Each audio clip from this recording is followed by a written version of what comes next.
Well, welcome everybody. I have some disclaimers before I start this session, okay? It is freaking 2:30 on Friday. So I either have to do one of two things. I have to be very entertaining, or I have to give you some very good content so that you will listen for the next 40 minutes, okay? So which one would you like? Very entertaining or good content? Good content. Can't do this. Where's the IT dude? There he is. Okay, we're good. Okay, so first thing I'm going to ask. My name's LaRon Henderson. I'm from Omaha, Nebraska. Program quality. Oh, come on in. See, y'all late.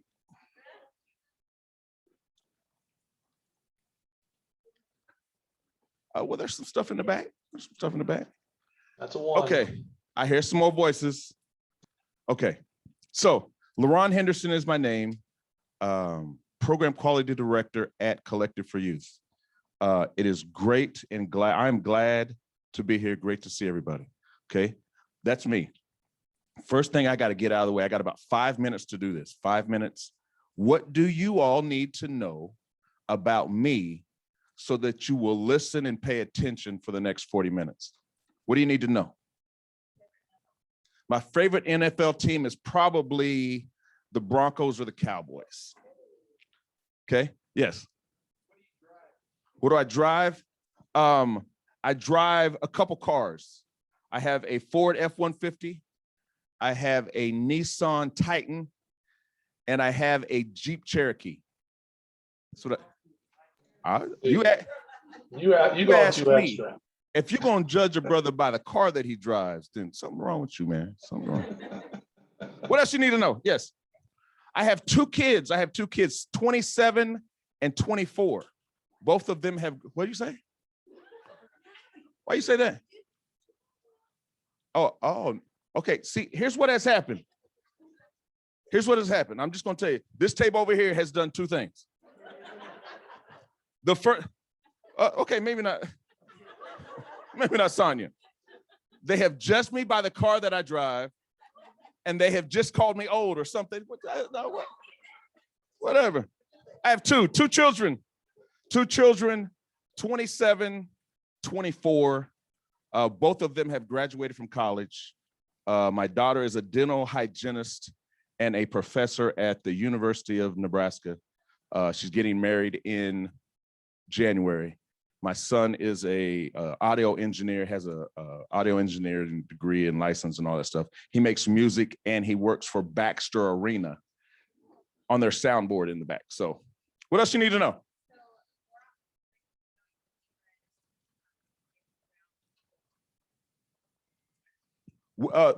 Does it have to be Renee Brown or can it be any quote? I can't think of one. If she wants another one, I can give it to her, but here's what inspires me to the core. Waking up every single day, knowing exactly what I'm supposed to do. Here it is. I don't have any money, but I can give you some ice cream after this session, okay? Where is the wealthiest or the richest place in the city that you live in? The wealthiest place, the wealthiest spot, the most resources, has everything that you need in the city that you live in. Where is that? Home? School? It's not a trick question. You have a place in your city that has many, many, many, many resources, money, has a whole bunch of stuff. Library? Where? Anybody? Where you say? Oh, no. Collective Youth isn't everywhere. The richest place in all of the cities that you live in is the cemetery. Because many people, just like you and I, we go to our grave without getting everything inside of us out. So we leave this earth without books, without movies, without poems, without whatever it is, projects, and we don't get it out. And so once you know what you're supposed to do, come on in.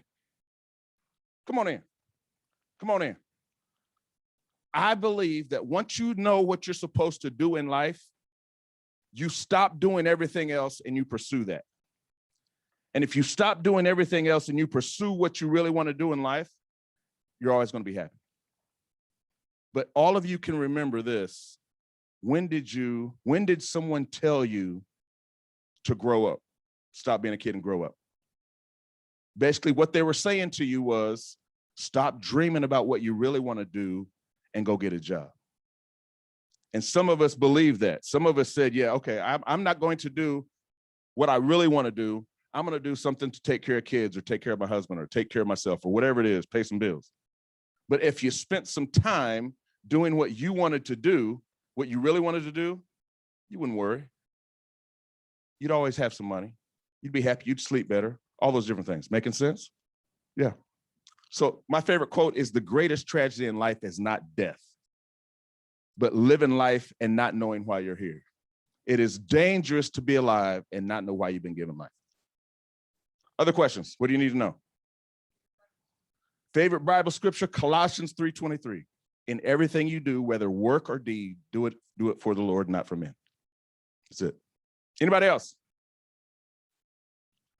Why do I do this? I do this, one, because you're at a conference and you've been listening to people all day. And the only thing that you get to see about these people is what they wrote in the description. How many of them have said, qualify me so that you can listen to me? You've been to 3 sessions, this is your 3rd session. How many of them have said, qualify me? Because I don't want you to leave here thinking that I'm a joke or thinking that he didn't give me something, because I know what I'm going to talk about. But you came to this session because you like the title, or you've heard me talk before, or you were trying to find something else to do. Right. You had to be here at 2:30, so it's like, okay, well, process of elimination, I'm gonna go to his. But what you expect of me, I gotta give you something. If you come in this door and you don't have any intentions or expectations, you're gonna leave disappointed. You're gonna say, that wasn't fun, that I didn't get anything out of it. He didn't talk to me, he didn't meet my needs. And it's not my responsibility. Smile on my face. Smile on my face. It's not my responsibility to make you happy or give you what you need. It's your responsibility. Make sense? Am I being too hard? Other questions? What do you need to know? I'm so serious. Ask me anything. I got about 3 more minutes. Grandkids? No. You want me to tell you the full story? Okay. I can be. No, here's what happened. We're going to be talking about gratitude and attitude today.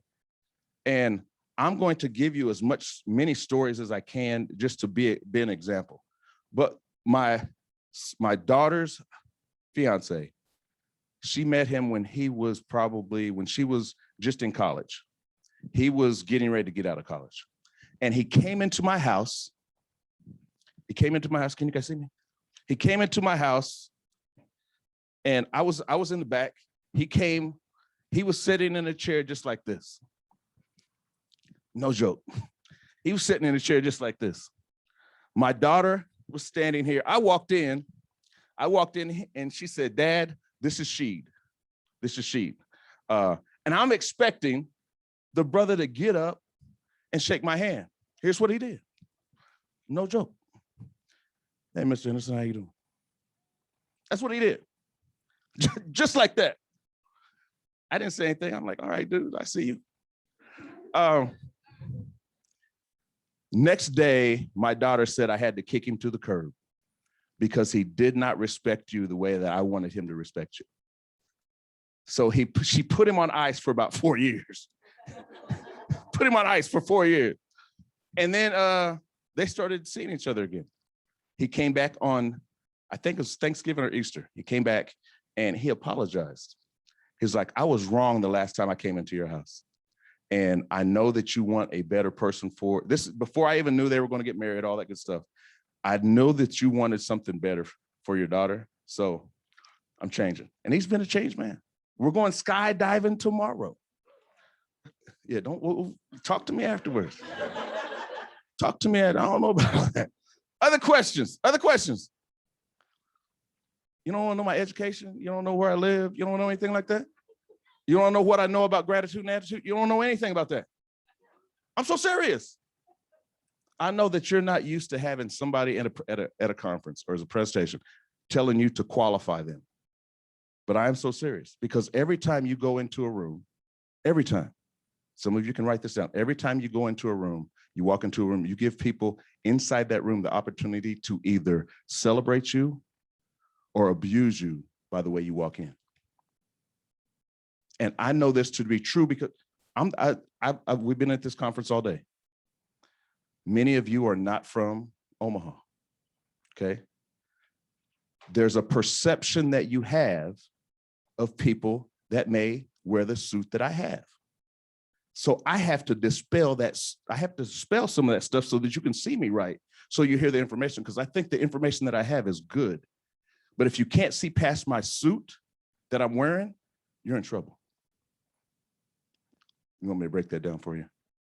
I'm a brother in the suit and the perceptions, you know, I'm glad I'm a brother, but I wear a different suit. But we do that every single day. And then we wonder why we don't get appreciated or why we don't have gratitude or why our attitude is bad.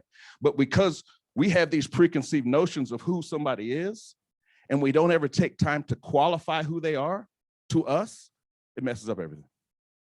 Make sense? Other questions? I got one more.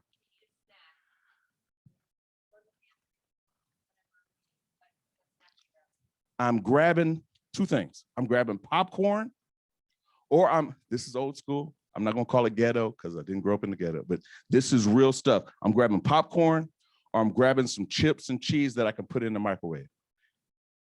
Anybody ever make chips and cheese in the microwave? Lord have mercy. Just put some cheese for 1 minute, check it, let it go another 15 seconds. Better than Amigos, better than all that. You had a question? No butter. No butter. We good? Okay, I'm not gonna tell you anything else about myself. I'm gonna start the presentation. Is all right? Okay, all right. So,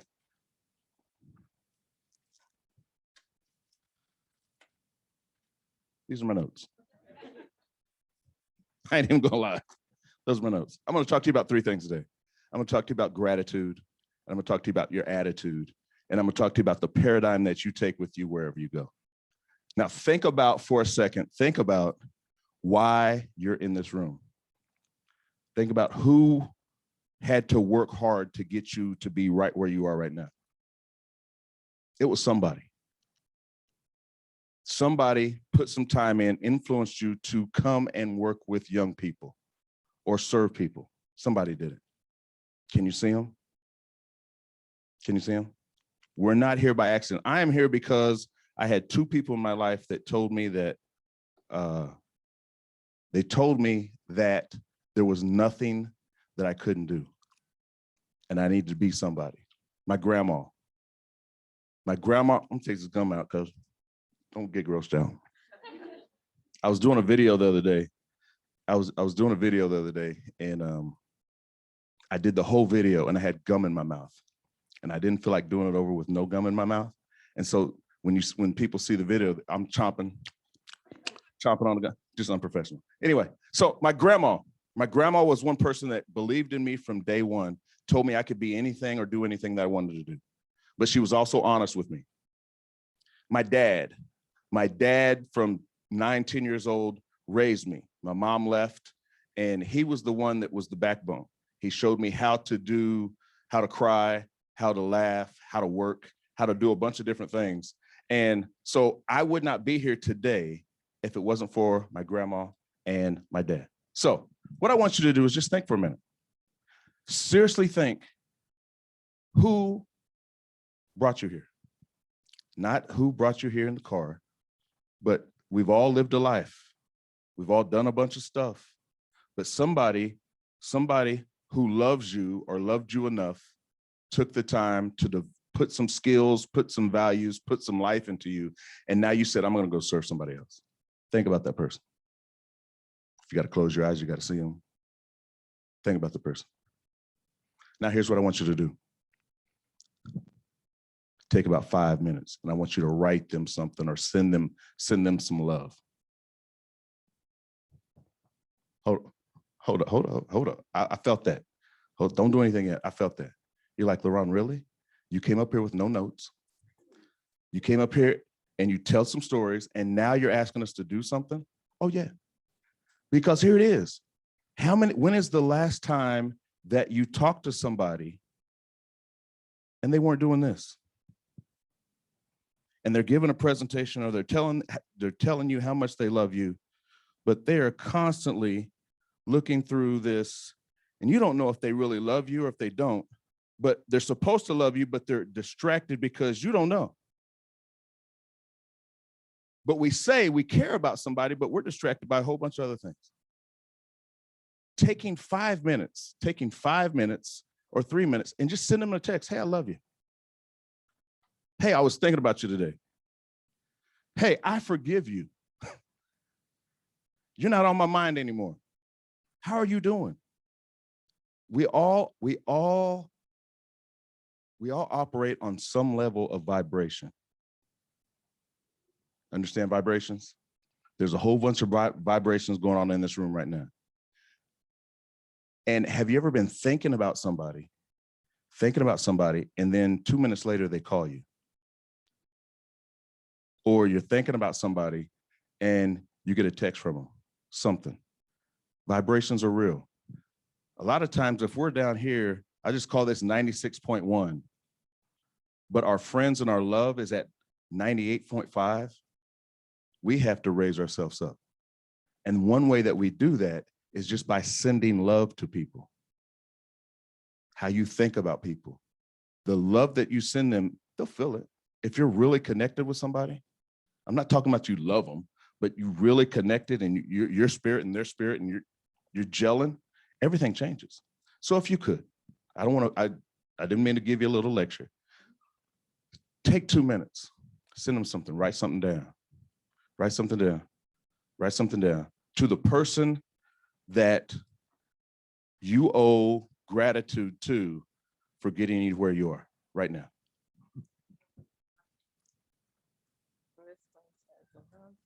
Oh, wow.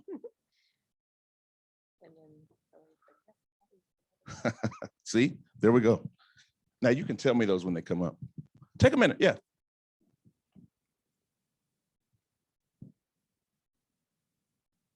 It could be a text.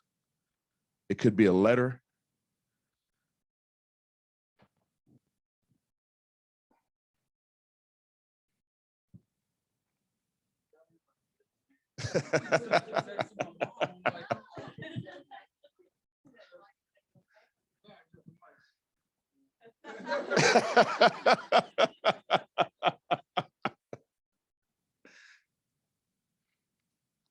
I'm gonna tell a story here. As soon as you guys get done, I'll tell a story about my mom.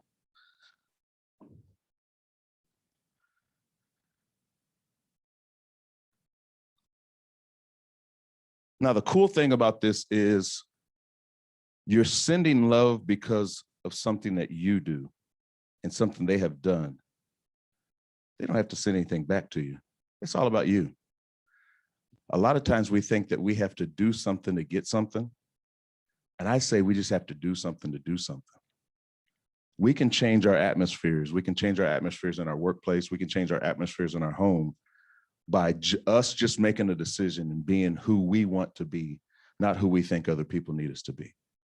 That's why when I came in here today, I just made a decision before, while I was out there, but when I sat down, that I was just going to be my 100% authentic self. And a lot of times my 100% authentic self may be too much for some folks because they may not understand who I am. But I want them to ask, LaRon, why do you do that? Why are you comfortable?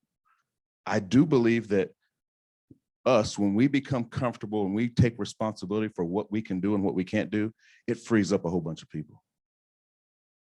That makes sense? So you can finish your letter, but here, my mom came to live with me about a month ago. And my mom and I have not had, in my 50-some years of living, my mom and I have not had the best relationship. When my mom was When I was 10, my mom ran away and didn't come back. And then she came back and it was rocky. And so I remember having a conversation with my mom and she said, LaRon, if it wasn't for your grandmother, I would have aborted you because I didn't want you. I'm like, oh, wow. What does that mean? And I didn't know what it meant until I got older and I asked her, I said, well, Mom, what do you mean by that? She was like, you were a mistake. I was young and I wasn't supposed to, I didn't want to have babies yet, but you came and you were a mistake. And I thought I did something wrong. But my mom came to live with me about a month ago. And we're talking and playing and having good conversations. And it was the first time in my entire life that I had compassion for my mom. I'm like, wow, where's this come from? My mom laughs all the time. So she's a very joyful person, but I didn't know her. I just kept seeing her as somebody different. I didn't have problems. I didn't hate my mom. I didn't nothing like that. But I hadn't been around my mom enough since I was probably 10 years old so that I got to know her. But I looked at her and she has some physical or some health problems. I had compassion. I'm like, wow, is that what compassion really feels like? And there's a lot of things that I released.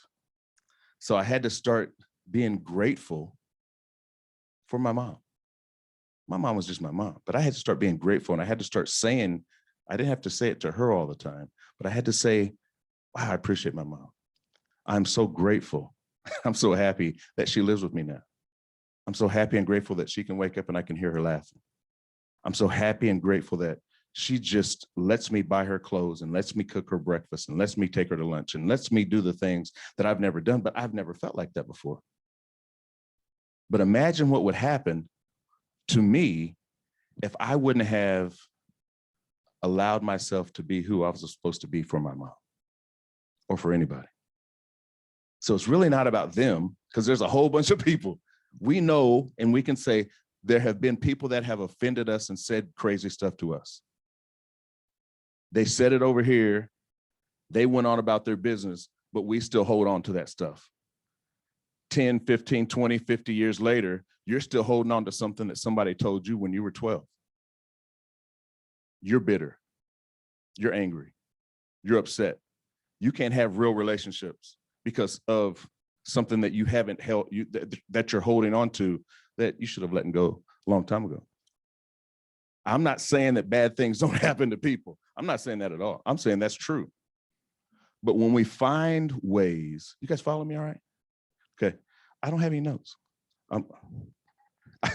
Here's what happened. I had notes, and then this cloud stuff, the dog didn't eat it, but this cloud stuff, I'm trying to make sure that I can use my cell phone and different things. And I put this stuff, I put a PowerPoint and I put some notes in the cloud.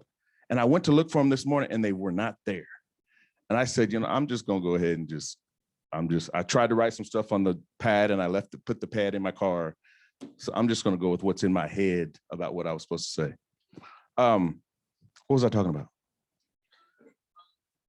What did I say after my mom? I was done talking about my mom. I was making the transition to something else. You sure? Did I say anything else? That went to the cloud? Okay, here's what just happened. It's 2:30 on Friday, and I had to see if y'all knew what y'all was talking about. Just to see if y'all paying attention to what I'm talking about. So here's what happens. When it comes down to gratitude and our attitude, I think those are the two top things that make us work. Because in the work that we do on a regular basis, if we do not have gratitude for what we're grateful for, I'm so happy and grateful. I'm so happy and grateful. If we don't find things to be grateful for, we bring the energy of any organization or any house or anything that we're doing down. So why should we have gratitude? What do you have to be grateful for? Seriously, many people are not here today. They are not present. They may not be mentally present, but at the bottom of the day, they're not grateful. They're angry. So there's a practice that I use every single day. Every single day, most of the time it's at the beginning of the day. Sometimes it's at the end of the day. I take out a piece of paper Get this off of here. Put this right there. I just put that gum in and it was so good. I take a piece of paper, just like this. And here's what I want you to take out a piece of paper. Take out a piece of paper. I start my piece of paper off and I write 10 things that I'm grateful for. I do it every day. 10 things that I'm grateful for. So take a minute. Think of 10 things that you are grateful for. It doesn't matter what they are. I'm so happy and grateful. That's how I start off. I'm so happy and grateful, and I just list 10 things. So happy and grateful, 10 things.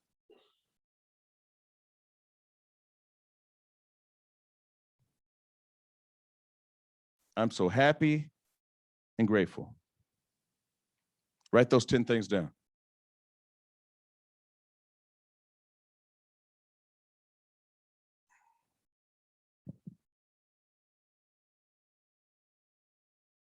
That time went fast.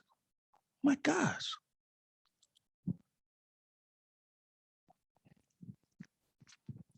Happy and grateful. 10 things, 10 things. It could be anything.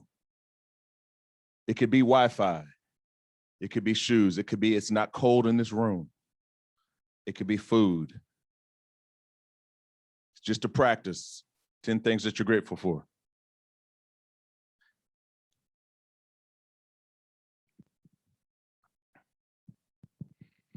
Who needs more time? Think about this. When is the last time that you took some time to think about what you're really grateful for? It could be simple, grateful. I'm grateful for the dog. I'm grateful for Carney. Oh, it didn't matter what it is. So here's what I want you to do.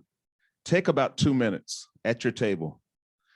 And those of you who are comfortable, and you can do this online as well, those of you who are comfortable, take some time and just talk to the people at your table about a couple things that you're grateful for. And here's what I want you to watch for, though. Have the conversation, but see how it feels right now in this room.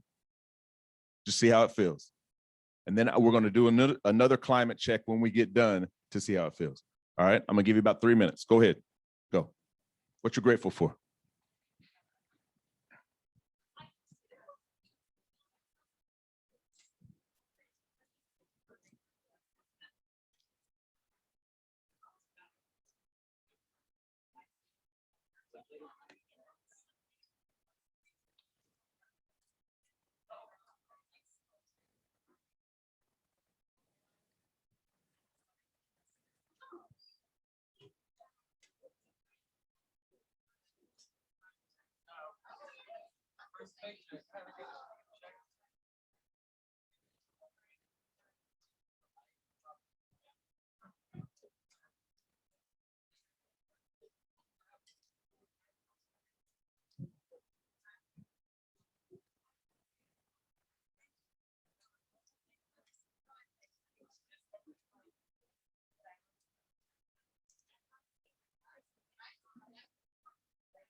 All right, take another 30 seconds.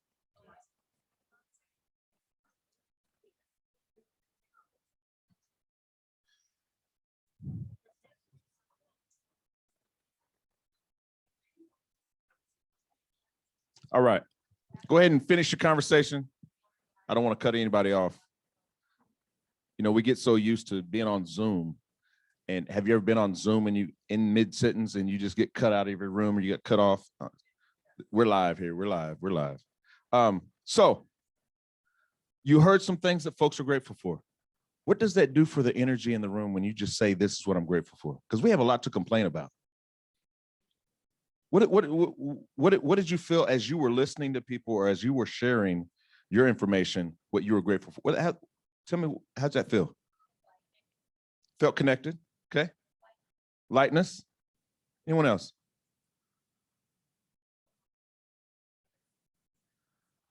Yeah.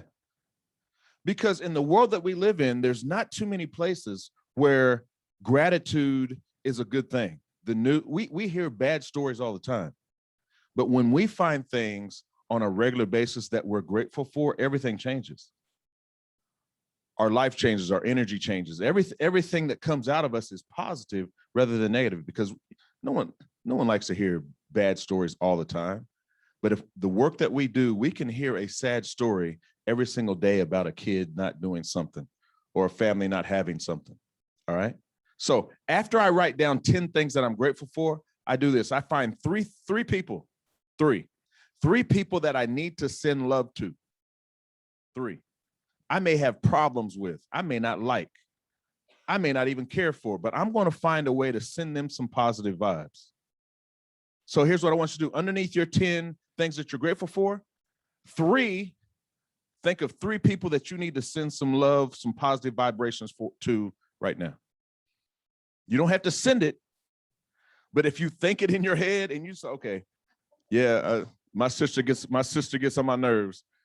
One day you will talk to them, but 3 people that you need to send some love to.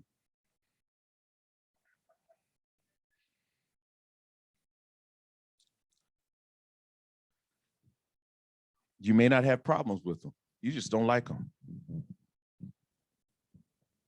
Y'all don't have anybody in your life like that? I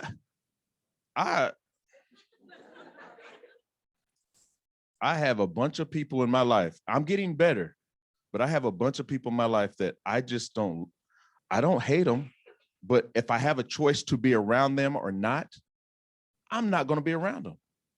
If I'm going to a meeting and I know this person is going to be at the meeting, I'm not going to the meeting.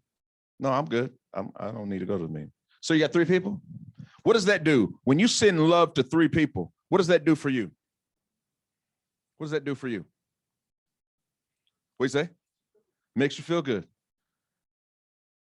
There is and you can look it up. There's a bunch of research about what hate does to our bodies, what the negativity does to our bodies, what the negative images and all those different things do to our vibration, due to our mental capacity, due to all of our things. And so sending love to somebody, it's really not about them. It has nothing to do with them and everything to do with you. The only person, when I learned this, I've been married for about 30 years. And y'all believe that? So I got married at like 15 or something, or 10 years old or something. Okay. I've been married for about 30 years. And a few years ago, I'm sitting at our little round thing with my wife, and she's unhappy. We're not vibing at all, and it's not working.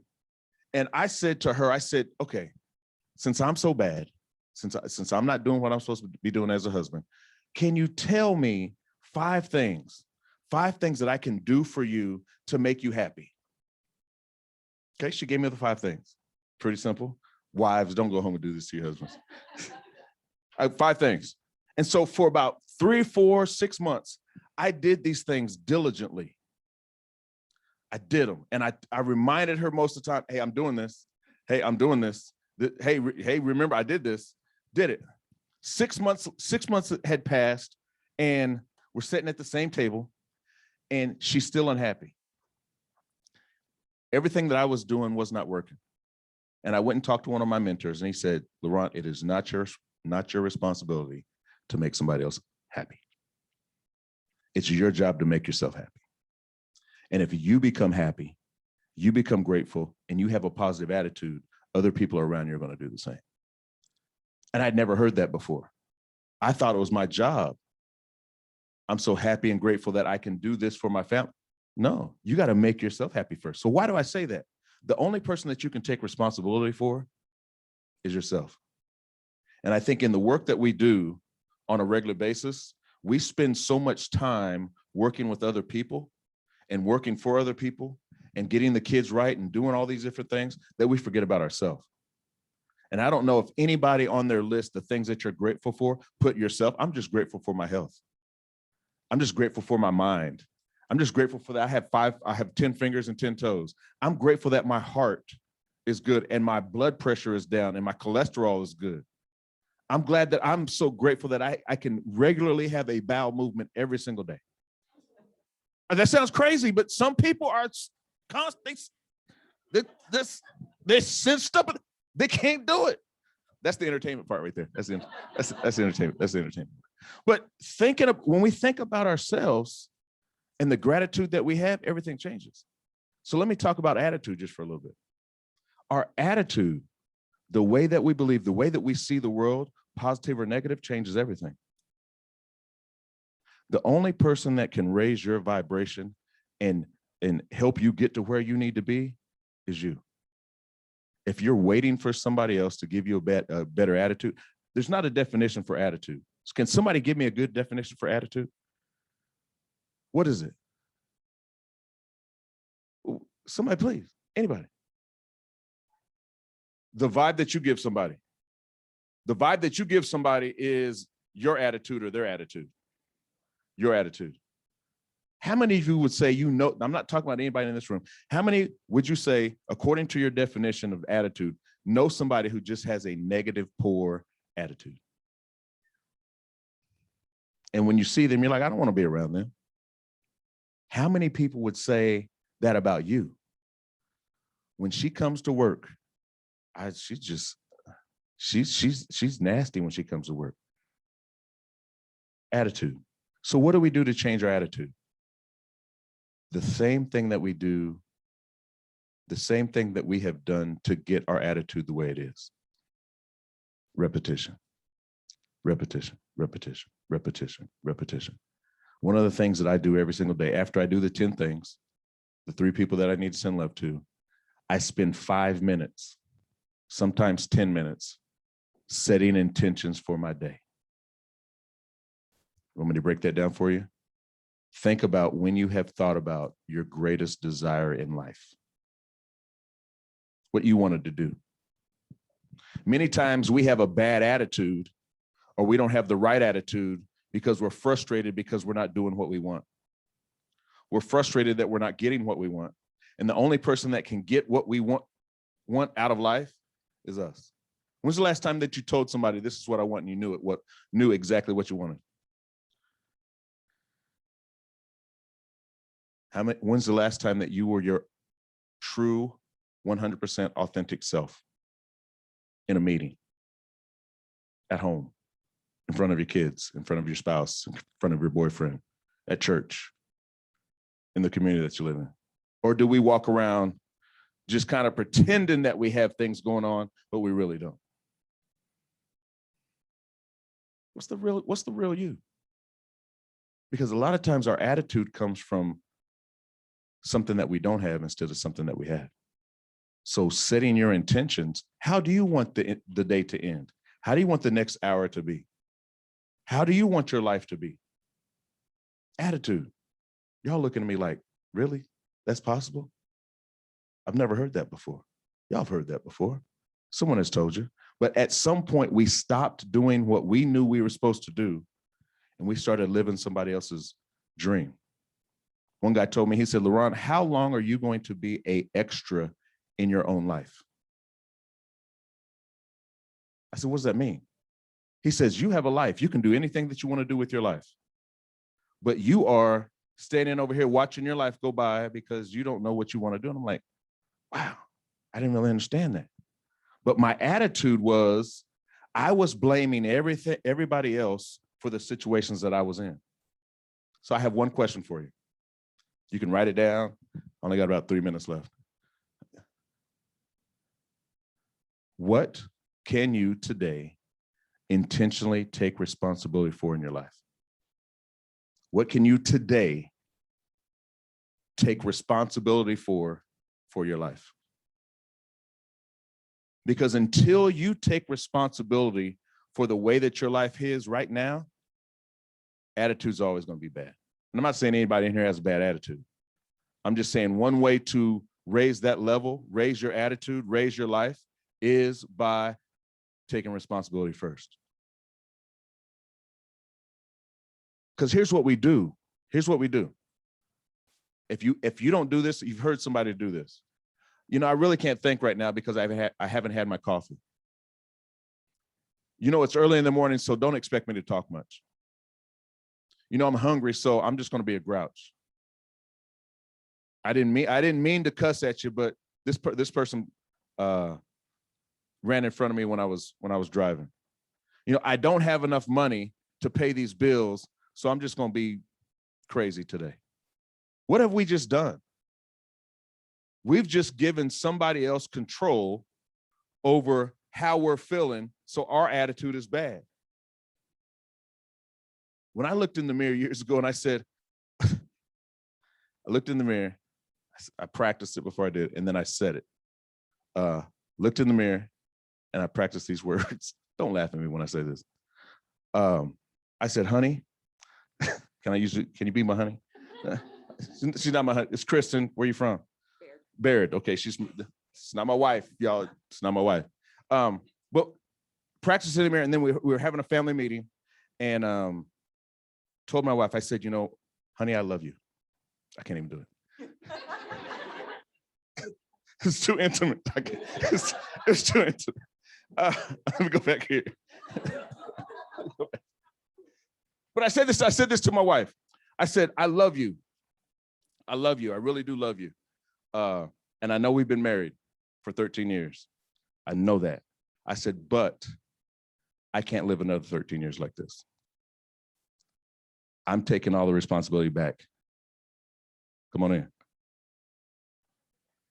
No, we're good. Yeah, we're good. Yeah, we're good. Yeah, we're good. Yeah, we're good. We're good. You're almost done. So I looked at her, I said, I love you, but I can't live another 13 years like this. We've been married 13 years. I can't do it. And she looked at me and she said these words. She said, well, you need to change. And I said, I got you. I'm going to take responsibility for what I have done in this. And it changed my life. Because I was blaming my unhappiness. I was blaming everything, not everything, but the majority of things on my family or on my wife because she wouldn't do this or she wouldn't do that. And when I took responsibility back, my attitude changed. Now I'm in control of what goes on in this marriage. I'm in control of how I act in this marriage. Imagine what would happen to your attitude if you were to take your job and all the things that you don't like about your job, and you were just to scratch them, and then you were put what you could really do to change your attitude at your job. Because it's really not about the people that you work with. Everybody in here has had a boss or a manager or a supervisor or a coworker that they didn't like. And maybe you have even used the excuse, I don't like them because if they would just do this, if they would just do their job, if they would just say this, whatever it is, when it's really not about them. Because what you're saying is you're giving these coworkers or giving these people, you're giving money, you're giving whatever it is, control over you when that's not true. We have to take responsibility for what we're doing. If we want our attitude to rise, we got to take responsibility for our attitude. I'm not mad and I'm not sad because y'all not laughing at my jokes. I told one, y'all kind of giggled a little bit. But gratitude and attitude. So the last thing I want to say, am I about out of time? I am, dang. Yeah, 5 minutes, yeah. If I got 5, y'all know the song, I got 5 on it? Okay, I'm gonna go culture a little bit. Some of y'all raising their head, some are shaking their head. Who doesn't know what I got 5 on is about? Ooh, and y'all work with kids? Only one? I'm so proud of you. Just, everybody else knows what I got 5 on it means? Ooh, y'all net? What's it mean? What's it mean? I got 5 on it. We ain't in church.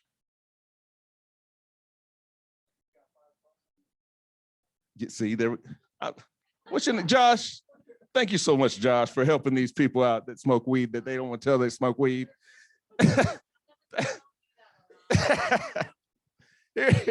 Here it is. Last thing that we have to do, honestly, last thing we have to do if we're going to gratitude, showing appreciation. I don't even know who's online, but oh, equation. Uh-huh. Yeah, don't laugh. Yeah, don't laugh. Gratitude. Once we find things that we're grateful for, and we take responsibility for our attitude, now it's all about changing our paradigm. Because now, one of the things that we have to do in gratitude and attitude is look at ourselves the right way. If we don't look at ourselves the right way and change our attitude or change our paradigm of how we look at us and look at kids, nothing changes. That makes sense? So here's my challenge to you. My challenge to you today at 3:15, 3:17 is make this a practice. Make this a practice. Gratitude. Each day, think about 10 things that you're grateful for. You may have to do it 3 or 4 times a day. When you get in a heated situation, the only thing that you can control is yourself. So 10 people or 10 things that you're grateful for. Think of 3 people that you need to send love to, and then reset or set your intentions for the day. That changes everything. And then you find something that you love to do, and you just continue to do it over and over and over and over again. We did not get to where we are today by accident. We are where we are today because of repetition. There's 3 things that you can look up. 3 things that you can look up. You can write these down. Look up when you leave on your way home, look up the law of vibration. Look up the law of attraction, and look up the law of repetition. The law of vibration is we all have vibes. We all bring it. We can raise it, we can lower it. Attraction, we are getting exactly what we are getting back what we're giving off. And then repetition is the only thing and the only way that we have ever changed or done anything in our lives. You didn't know your name when you came out, but people kept saying, this is your name, this is your name. Tying your shoe, repetition. And sometimes it's just changing the repetition or things that we do to get something different. That makes sense? Questions for me? Felt like I was all over the place, but I did follow my notes. I did. Felt like I was all over. Questions for me? Was this what you expected? Didn't really know. Okay. You what? Didn't know what to expect. Okay. Last question, feedback from me. What can I do to make this presentation better? Actually, this is the first time I've ever done this presentation.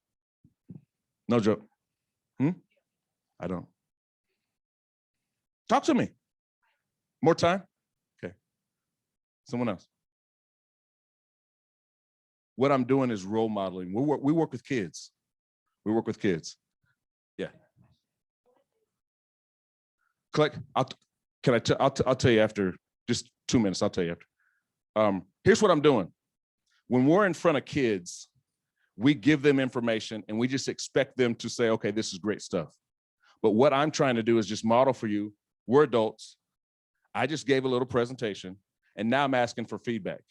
One of the things of way we can connect with kids is to find out what we can do better.